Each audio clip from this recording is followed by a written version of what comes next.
Today is our second in a series for the Leadership Series Speaker, a series that was a thought 2 years ago. And so we're excited to finally put it in motion. And I say one of the people today that we're fortunate that's going to give us a little welcome in is Leslie Wilson. And Leslie is the dean at Dean our Wilson College of Business here at the University of Northern Iowa. She's hitting a amazing milestone of celebrating 40 years and has announced that she's retiring at the end of this year. So super excited for what that means. And if I've got the numbers right, she's got 5 adult kids to figure out how to go visit and a new chapter ready to begin. But what I think is telling is, as I was looking at some things about Leslie, one of the things that was of particular interest to Leslie was increasing the number of women majoring in business. And as Leslie sent something out to all of us, I have to just reflect on a piece of it. And it was talking about Leslie coming here to Cedar Falls, Iowa, and was coming in and was asked to seek her PhD and was offered some financial support by the then current dean, and 7 months pregnant at that point. So I have a vision, a big lifestyle change. And apparently starting a PhD with a new baby in tow was a questionable life choice, you write. The Yeah. dean stated that it showed I wasn't committed to earning the PhD, and he doubted I would be successful. You put, spoil alert, I showed him. I went home that night, told my husband I wasn't sure if I would be able to return to UNI and work for that man. So, on that note, I'm going to have Leslie introduce herself and welcome the rest of us to our session. Yes, thank you. Thank you for having me here. Um, I thought I would reflect a little bit, given this is about female leadership in organizations, and that's the focus of it. And I could potentially be the person who is the oldest in the room. At this particular point, I just celebrated a birthday. I am now 66 years old. And when you look at how things have changed, when I look back, I was in grade school and high school um, when some of the changes happened in athletics, that it was supposed to be equal opportunity for women. But I can tell you that I went to a high school in Texas in 1977, 78, and there was clearly very few athletic opportunities provided to females at that time because they just weren't going to do it. They just kind of dug in their heels. They weren't going to spend money that way. When we reflect on the fact that it was 1974 before women first had the ability to have a private checking account, to purchase a home on their own, a lot of things were changing in the 70s, and we certainly expect that things started to change at that time. And yet I can reflect on particular incidences that have happened over the years, and that's, I kind of want to give some examples there. For instance, after I earned my MBA, and I was teaching part-time at UNI during this time period, I applied for a particular job. And I was interviewed by somebody that at the time I thought she was old, but she was probably about the same age I am now. And I no longer consider that old. And so I go through this interview process. I'm actually very excited about it. The interview went very well. And then I received the letter back from her. And she specifically said they, rejected me for the job.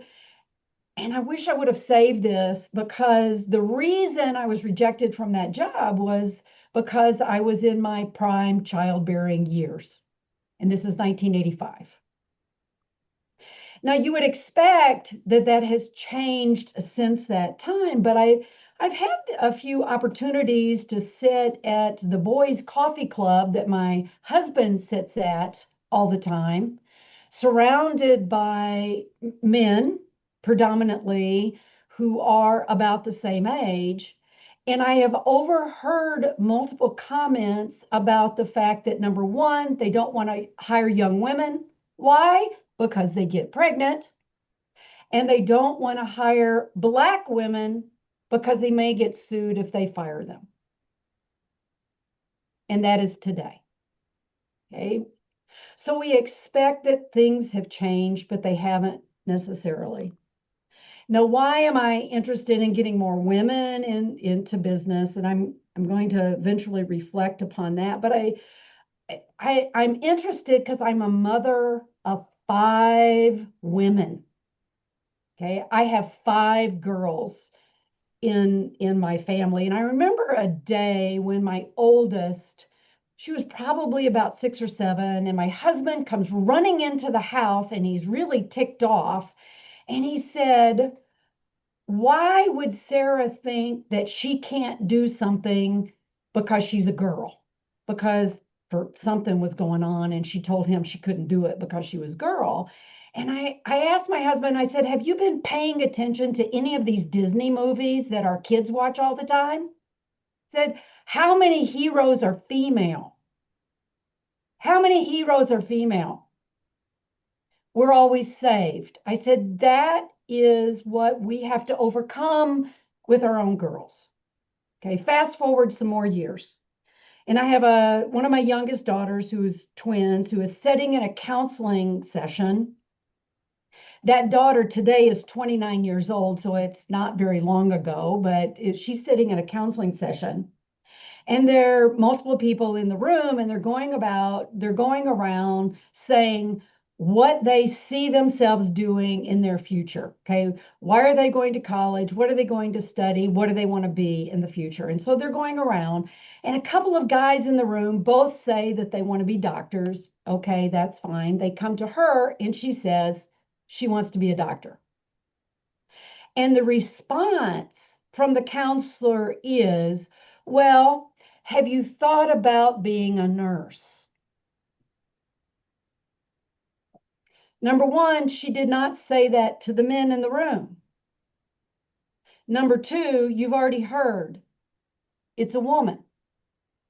So a female counselor within the last decade asked the females if they have a backup plan if she believes that what she's being asked to do is not something that she can really do. Fast forward today, number one, my daughter will be finishing up her residency program in emergency medicine this coming, or a year from, no, this coming June.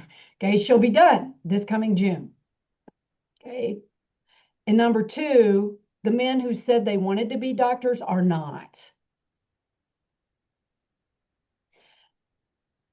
As I look at what helped me in my leadership positions, I mean, Jane shared a story where I was not supported by the then male dean of the college who thought that because I'm going to have children, I must be less than capable and my priorities are in the wrong place. So that would have been early 80s. I do believe my success in leadership has happened for 2 reasons. Number one, I was mentored by a very successful male dean and male department head. Okay, they supported me and they advocated for me. And I believe that that was instrumental in my ability to move into the dean's position and be accepted as a dean among the leadership area. And number two, currently, all the deans on the UNI campus are female. And I have not worked with a more supportive group of leaders ever who help each other.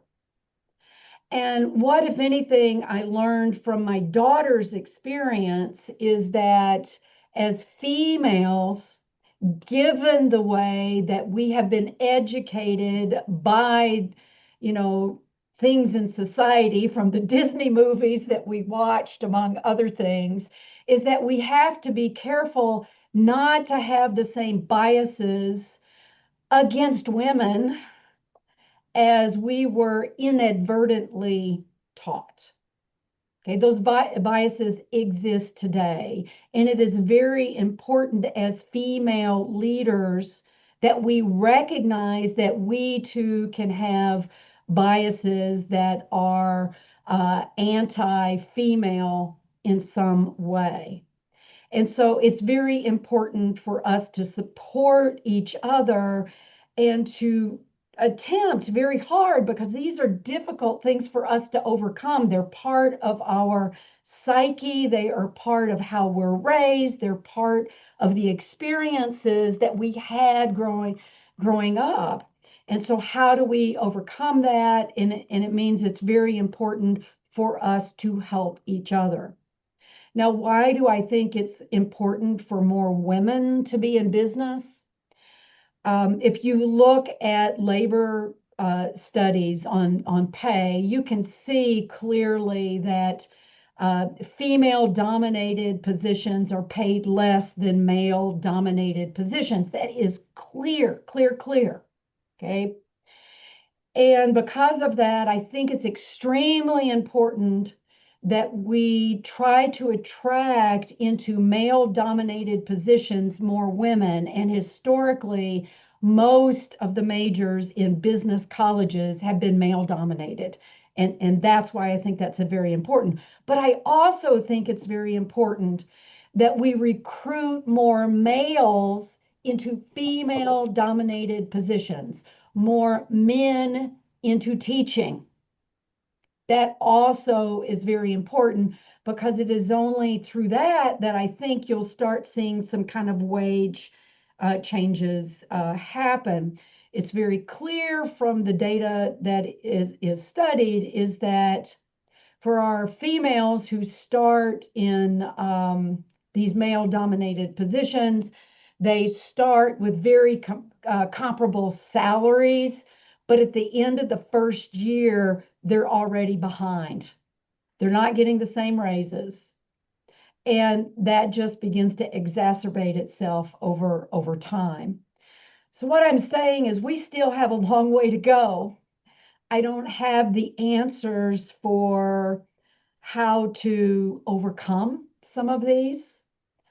But I do know that in all of this, it's important for us to support each other, to help each other recognize where our biases may get in the way in the conversations that we have with other female leaders, in our decisions on whether or not to promote a female, into how we assess whether she has been good enough as compared to her male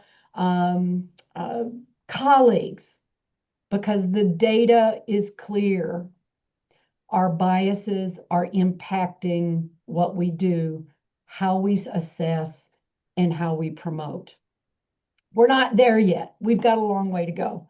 And I think we can hear from leaders like Brittany and what she has done, what her organization has done, what your organizations are doing in order to overcome some of these situations and support women. What I can say from my family experience, 5 daughters. One is a mechanical engineer, and she works for GM. 3 are doctors, and 1 is a neurosurgeon. Not many women in that area. And 1 is a Navy nurse who sees every day what happens in that kind of environment, and the respect she is or is not given for what she does.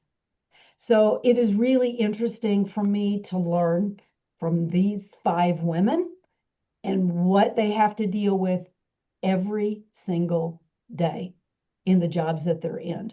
So I think we need to be very open to the difficulties women have in the various fields that they go into.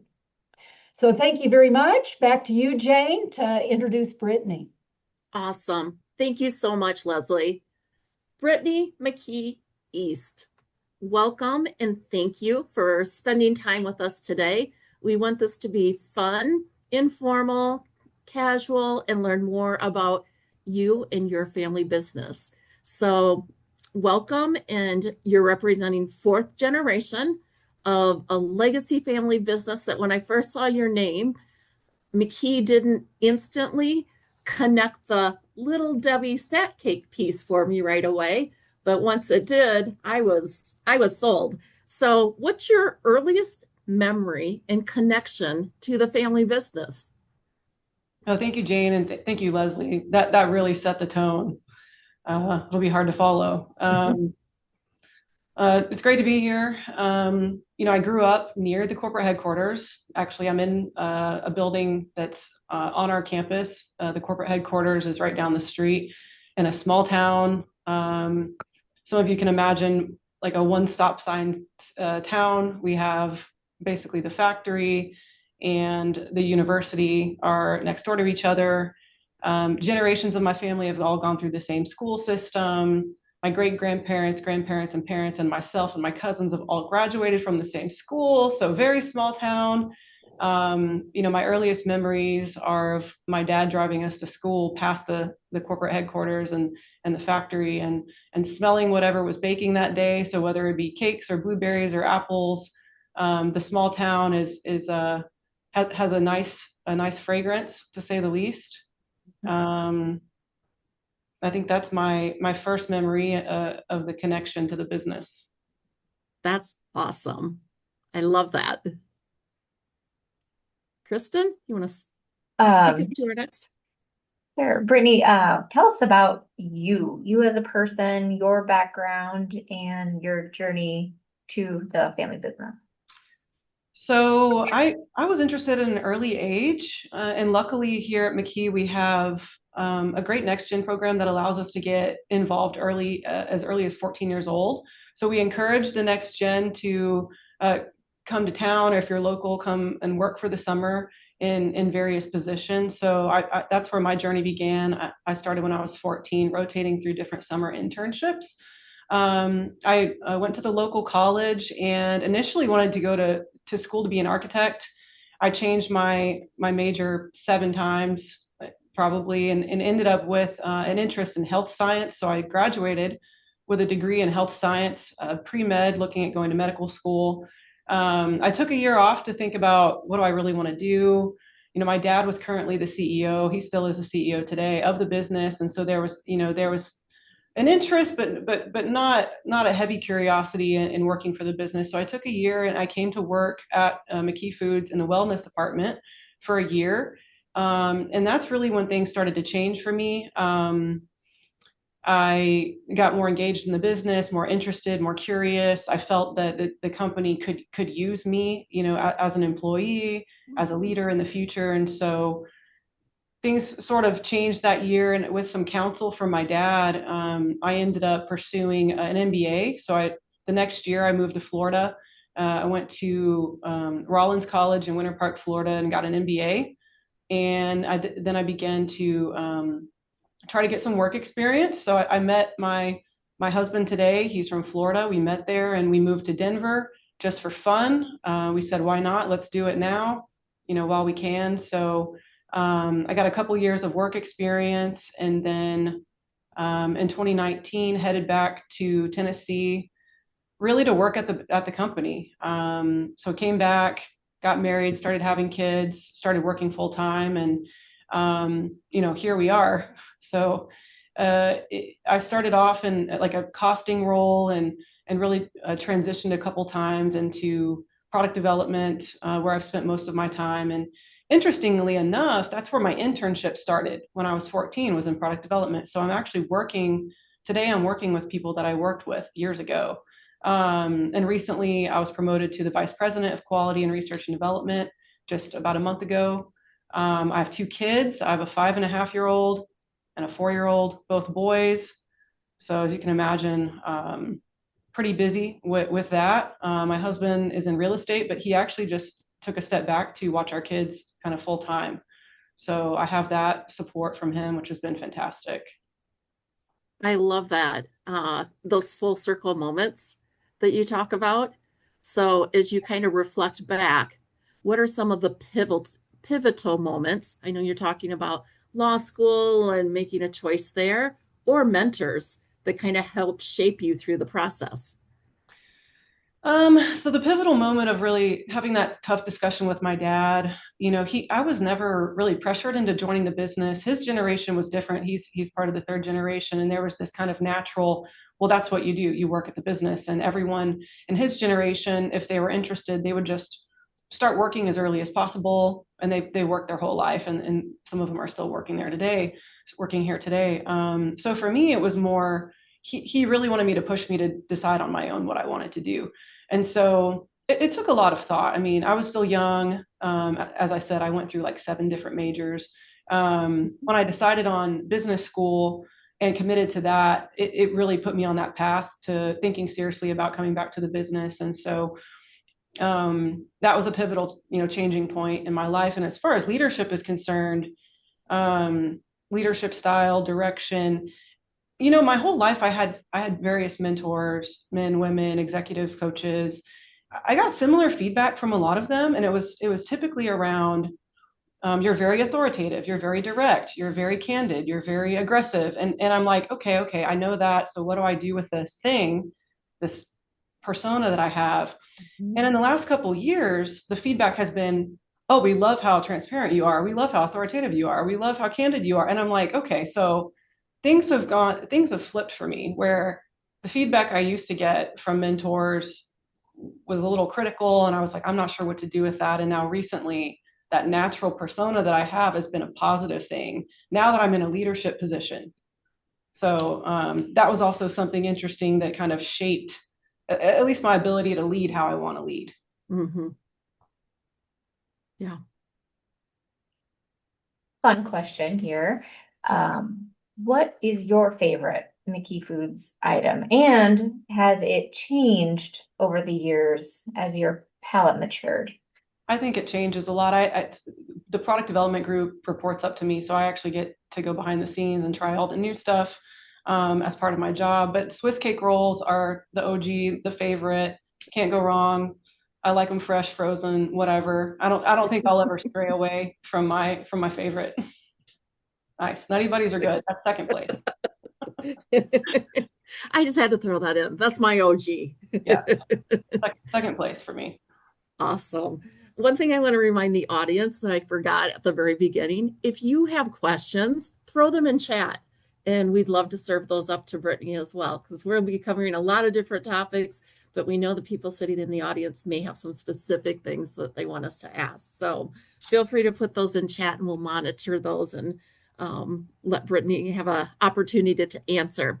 So my next question is, what advice would you give to others who are aspiring for growth in leadership roles in their family enterprises? That's a tough question.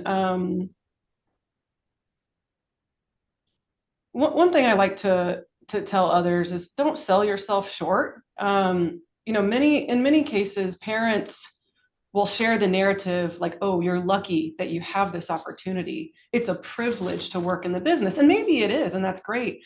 But at the same time, the business is lucky to have you as an individual. And so for me, it's a value proposition. I work at the business because of compensation and benefits, just like everyone else, the purpose, the legacy, the work-life balance, the opportunity that it provides me, my passion for working in this area, my passion for employees.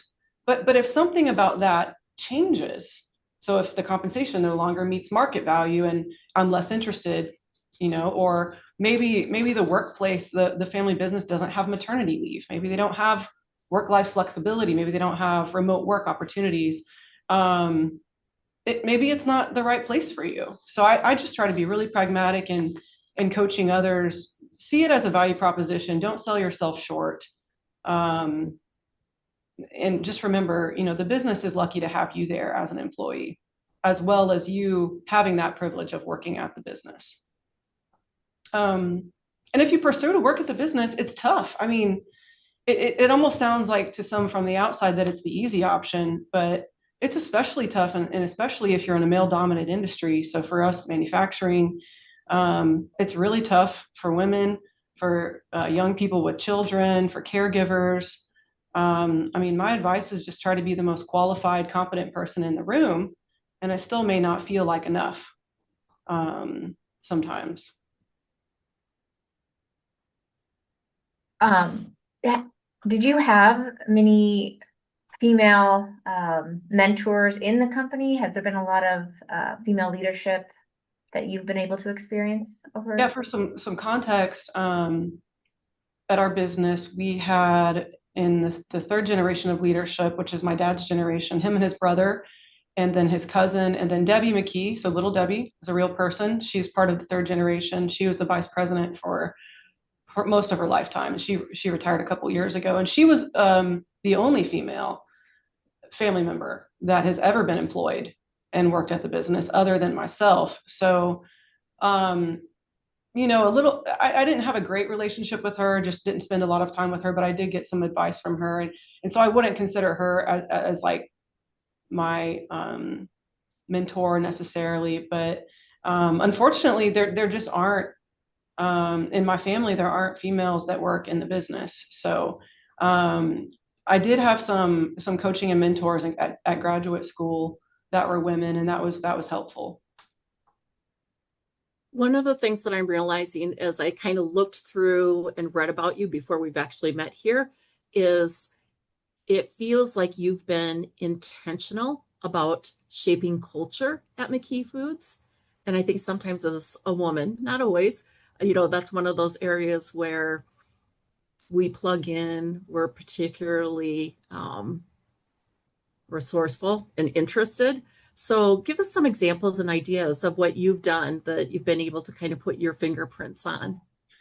Yeah. So coming in 2019, I got to experience the boys club. Like Leslie mentioned, I worked in a costing department with all men, and noticed things similar to what Leslie described, you know, experiences. And one thing that made me really sad, especially being an owner and an employee, is that we didn't offer maternity leave. And this was 2019, in any fashion. So that was something that I really started kind of kicking off the conversation about.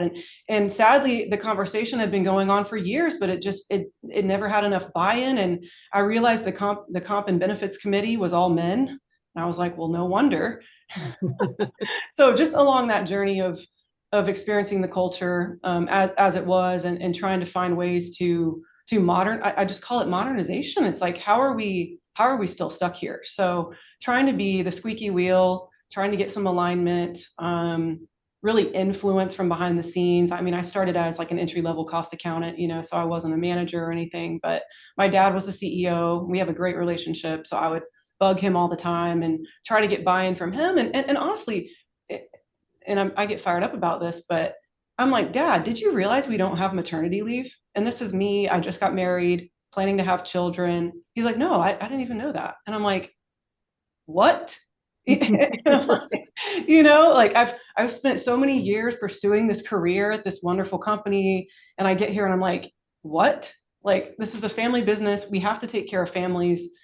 Ugh. Anyway, so it took 5 years after that. We just got paid maternity leave implemented last year. Congratulations. That's awesome. I mean, it was such a struggle, and it was so ridiculous that it was such a struggle. It was very high impact, very low cost to the company. So that was a big one. I call that culture, because I do think taking care of families, taking care of people, that's part of the culture. And we say we do it. So can we really do it? You know? Mm-hmm. The other thing is really modernizing policies and procedures, and coming from a very traditional kind of archaic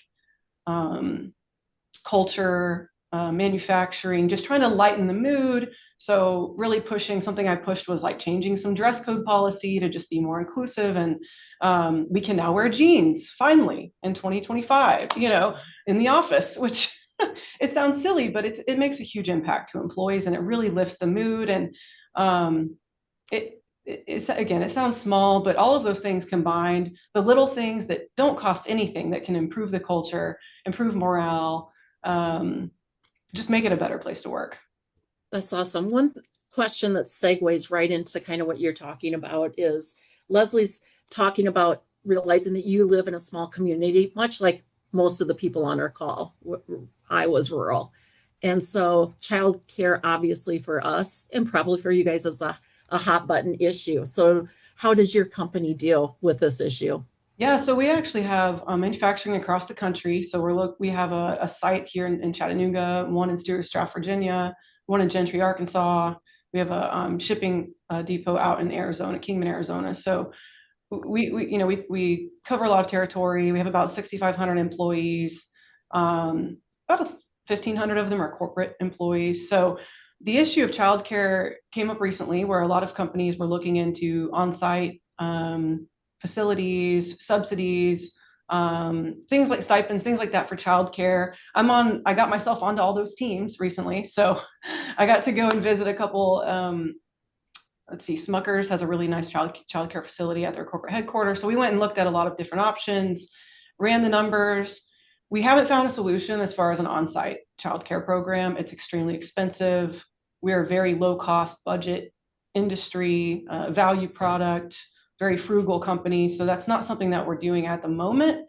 But we are looking at other ways to help support for childcare options. Like I think we were talking about providing everyone with a membership to care.com and potentially other things along those lines to help. It's just really unfortunate right now. I mean, how things are with childcare. I mean, like we had a babysitter and a nanny, and my husband quit working so we don't have to have a nanny, and now he watches the kids. I mean, that's the trade-off that a lot of people are making. So it is something that we're looking into, but unfortunately we don't have a great solution at the moment. Awesome. We have another question in the chat asking what the requirements of family members wanting to come work in the business might be. Great question. I always like to cover that. So for us, I would say we have a pretty mature business. We're around, $2 billion company. Like I said, about 6,500 employees. We've been around since the 1930s. We're in our fourth generation, and it's natural for Gen 3 to kind of have a more relaxed approach to working at the business. But for the fourth generation, at least here at McKee, we have a pretty robust program. Considering the enterprise is so large and so mature, we definitely have to be careful and prudent with who we invite to work at the business. So it really begins with those early internships. That's an opportunity. It's not a requirement, but it helps build credibility for people at the company. Some of my cousins did not do it. We must have a bachelor's degree at least, and we must have 2 years of outside work experience, meaning so I went to Denver and I worked for Fresca Foods, Inc., which was a co-packer for General Mills and the snack business. So very relevant, a couple years of work before we are even allowed to apply for a salary position at the company. Once at the company, it's a little more flexible. It's more about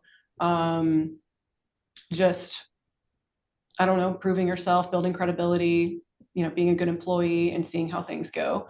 To move into like a director position, it's kind of unofficial that we require an MBA. It's not on paper, but that's something that I think we should probably formalize at some point. All of us that are in the next gen that are in director roles or above, we do have at least one master's degree. And we do have to apply to jobs just like everyone else. We have to be qualified and credible, and we have to do a good job. Awesome. Brittany, you talked about having 2 young boys.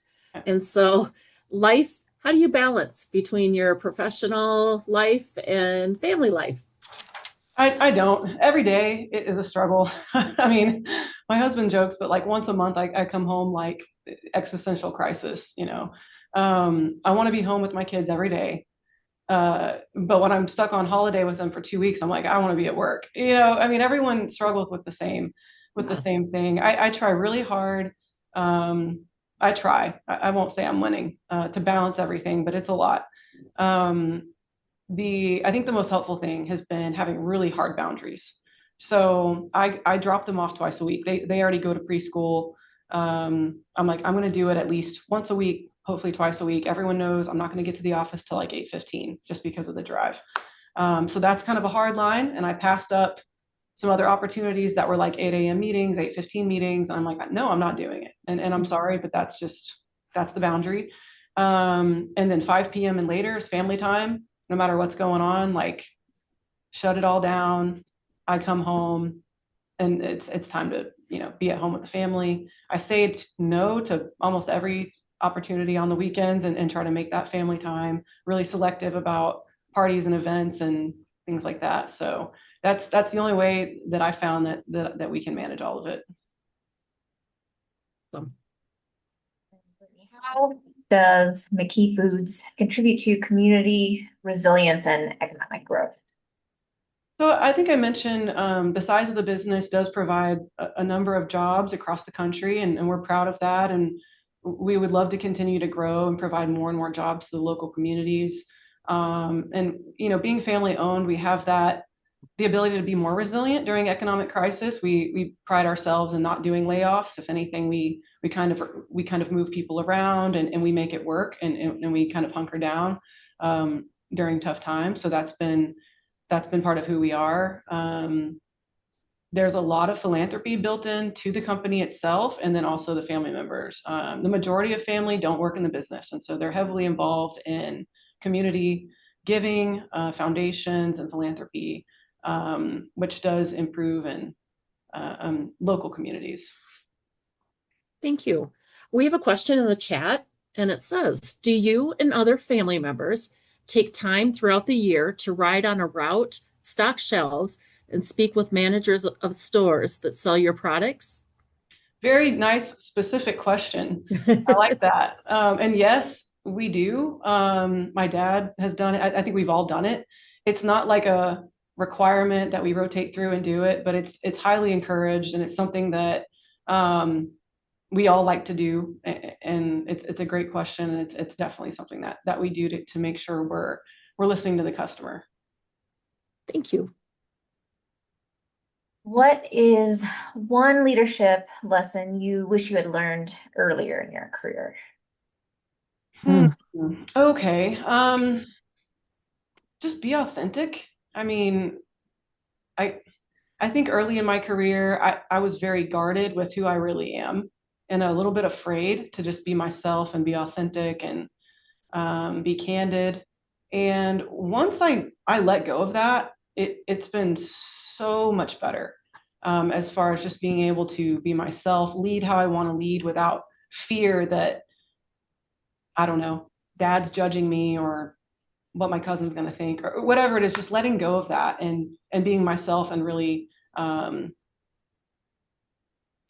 just being authentic. I had a question that came in through text, and it's in regards to the family that's not in the operation and how you guys keep connected to them. Is there a family office? Is there a structured format or activities that you guys do throughout the year? Yeah, so a couple things. We are still fully family owned, and we're family operated, and blood descendants of the founders are all shareholders. So we are connected through fiduciary responsibility. We have family meetings every other year as of right now. Sometimes it changes. That's how we all stay connected. We have a business segment, and we have a family reunion segment as part of that trip. So that's kind of a family business 101, recommended way to stay engaged and as a family. So we do that. There are other meetings that we offer for various reasons to keep the family who are interested updated on operations and things like that. So we also provide those web options. One question that came in earlier, do you have mentors that are outside of your family business? Are they male or are they female? So I've had quite a few. Currently, I'm about to kick off a relationship with another mentor who's a male. Haven't had any female mentors recently. Thank you for sharing that. What inspires you? whether that's in your personal life or in within the company, but what's your inspiration and what drives you? Um, I think before I had kids, it was, I don't know a good word. I don't want to say power, that sounds bad.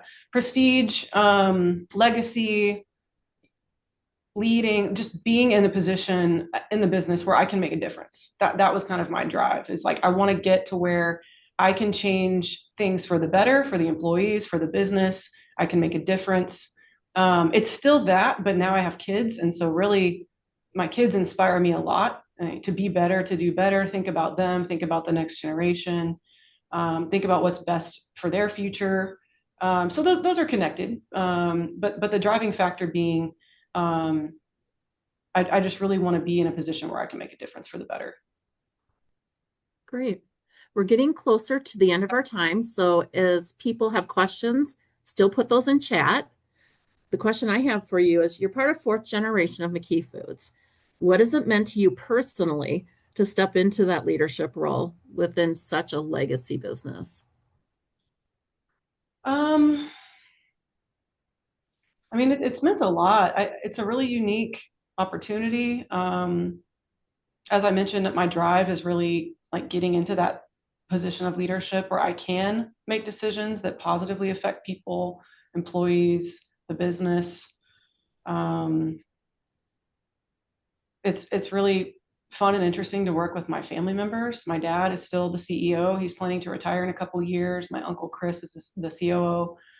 I have two first cousins, a second cousin, a third cousin or second nephew. He's part of the fifth generation, so I don't know what you call that, but our first fifth generation cousin, and then a husband of one of my cousins. And so it's just a really unique experience. And yeah, I'm blessed. And now seeing your kids, having kids, I'm sure too adds a whole nother element. Are there things that you'll do, either that you did as you grew up or that you'll do differently as you have touch points with them? I mean, thinking of, my ancestors and the legacy that they've built, obviously respecting that, but also thinking what's next. I can't help myself but go there. And so, with the next generation, the fourth and fifth, what does this business look like in the next 10 or 15 or 20 years? And what do we want for our kids? I mean, that's really the question that I'm interested in. Yeah, it's exciting. We have how many family members are currently employees within the company? So, and we actually still have two of the second generation on the board, but not employed. They're in their 80s and 90s. We have three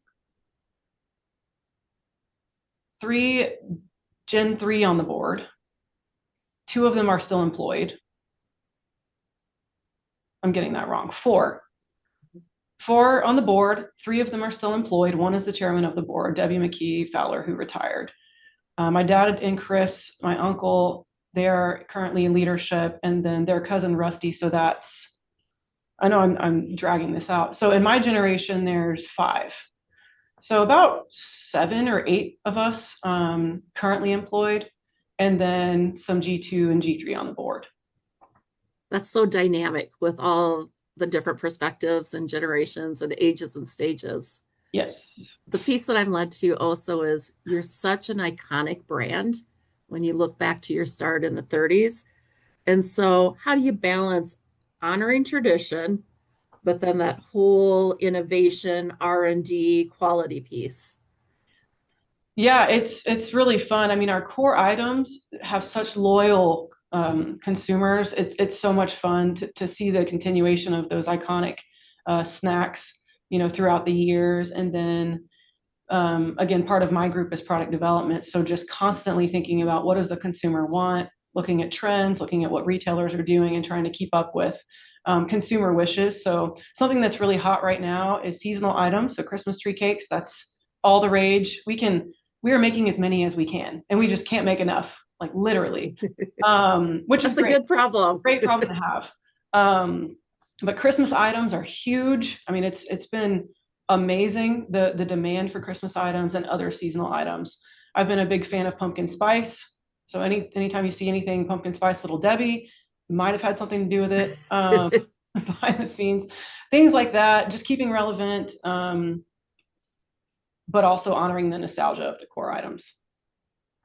I got a text question, and it really, as I think about it, I'm not sure why it wasn't even in our original set. So, the unique opportunities and challenges of working with family. You talk about working with your dad, and then you've got uncles and cousins. So, talk a little bit about what comes along with working beside your family and how you've kind of capitalized on the opportunities and minimized the challenges. I mean, it's weird, honestly. Like, my dad and I have a great relationship, so that's been fantastic, and we're really really strong, and we don't see eye to eye on everything. So that's really interesting to learn from him, his perspective, his experience, and kind of take that as a gift. I push back hard sometimes on things that we talk about, and so he's learning about me in that way. It's hard to convince your family members that you're good enough to work at the business. It's just been such a struggle, and I don't know if that's across the board, but it almost feels like no matter what we do, our ancestors or aunts and uncles, parents, siblings, they just know so much about us. It's like it's almost a disadvantage in a way. I mean, I don't know if others feel that way, but it's almost like you have to try so hard to prove I'm not that little bratty kid that you knew, when I was 11, or I'm not that crazy teenager that you met, and it's tough. It's taken a lot of years actually to put in to kind of cross that threshold of, okay, they respect me as an adult that can make good decisions and not just a child or a teenager. And then family dynamics are weird. I mean, we are all along a different spectrum of political views, religions, and it's like that stuff, even if you don't want it to, it affects the company. So just navigating that is really interesting. Every generation is like totally different from the previous generation. So trying to navigate that respectfully. So it's a good challenge to have, but it's very unique and interesting. And I know I keep saying weird, but it's just weird sometimes. No, and I don't think you're alone. I think there's a lot of people on this that will totally understand that piece. Do you guys use outside consultants or a means to kind of bridge some of those things from time to time?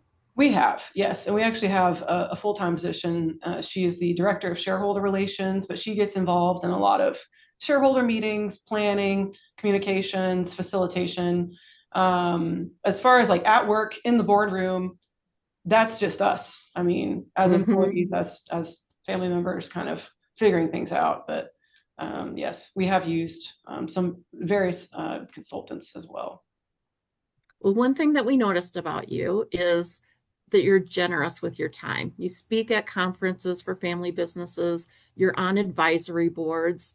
Why is it important for you personally to give back? Well, a couple of reasons. It challenges me, and I need that. So I'm super nervous building up to events like this, and I like to practice speaking and communicating and expressing thoughts, but also giving back. Something I'm passionate about is family business, women in family business, the next generation, and if I can just share my experience and help anyone in any way, I'm happy to do that. So it's very rewarding for me to share. It's rewarding to interact with other family businesses.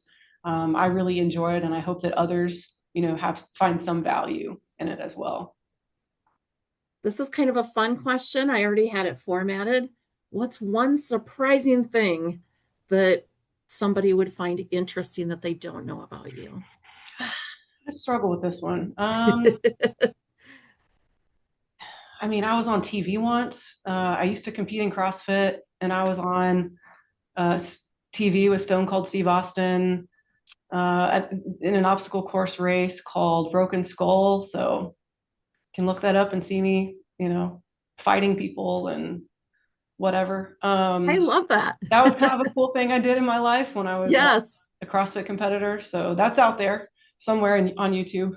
It probably feels like a whole other chapter at this stage. As you think about the role of women in family business, because it certainly has changed, and I think we see that a lot in kind of our conservative Iowa background with that. We finally are cheering on women in leadership roles in manufacturing.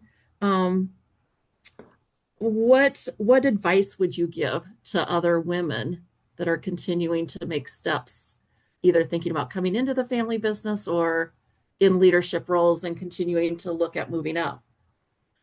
I mean, you have to have courage, and it's going to be tough.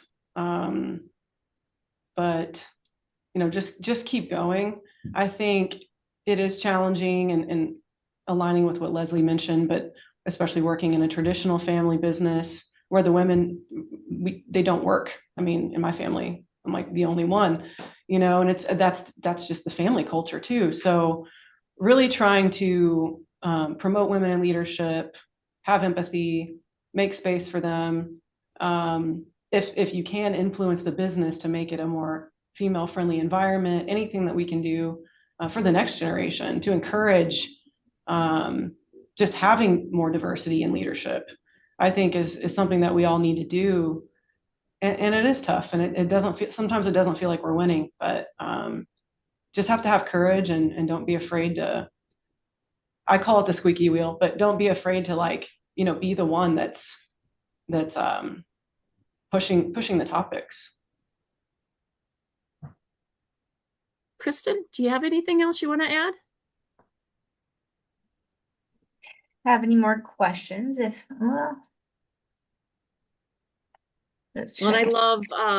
I love the comment that when you were talking about the messiness of family, somebody had put the best thing about a family is business, or a family business is that it's a family business. The worst thing about a family business is that it's a family business. Yeah. So I think you could probably relate to that piece. And then Leslie also was applauding both of you and your husband for your willingness to fight the gender stereotypes, which I think we're seeing more of. And I think it's so important, as Leslie had talked about, and as you've seen in your own life, to be able to make those switches. And amazing for your boys too, to see that as well. I will say my husband fights pretty hard when he hears about things that come up at work. And I was told when I started, there's either family or there's career. And this was from my boss, like in 2019. I'm like, okay. And my husband was so mad about that. So he is my greatest ally. And obviously staying home with the kids. And I'm so blessed that we have that opportunity. That's awesome. And now, does he have any role within the family committees or office side? How do you guys do with spouses? We don't have a formal family office, but spouses Okay. are invited and to be engaged in all of our meetings, family business meetings, and all of that. So he's a loud voice behind the scenes. That's awesome. Well, and we're always fortunate. We have a family business here in Iowa, and they call their married ins value adds. So you might pass that on when you get home, that he's a value add. So Sounds good. that's so important.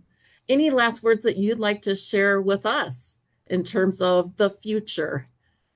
I'm just really encouraged with this group, with Leslie and your sentiment, and Kristen and Jane, and really appreciate the opportunity to share my experience, and would love to connect with anyone who's interested. Awesome. Well, we appreciate your openness. And when we designed the series, we purposely looked for 3 different people at very different ages and stages.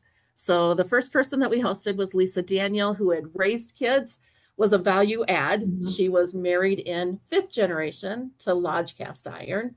You're representing 4th generation with such an iconic family business, raising young kids and trying to put your thumbprints on the family business as well as raise a family. And then that brings up our schedule. So our last series speaker will be Marian Drenga, and she comes up in June. Thanks, Kristen, for the schedule. If you're looking ahead just in terms of what's coming up here soon, we have a virtual family breakfast session. CRST is one of our own Iowa family businesses. They'll be joining Family Enterprise USA. That comes up in January. We'll be talking AI in March, and then face-to-face at a tour and talk with Vernon Company, which is a family with over 100 years with a family history, and that's in Newton.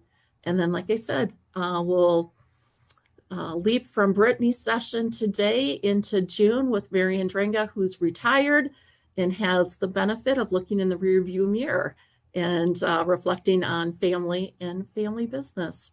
So, Brittany, we thank you so much for spending the hour with us today and sharing everything about you and your family. Absolutely. Thank you for the And opportunity. Leslie, also big thanks to you too. So love hearing voices and love hearing women making a difference. So thank you so, so much.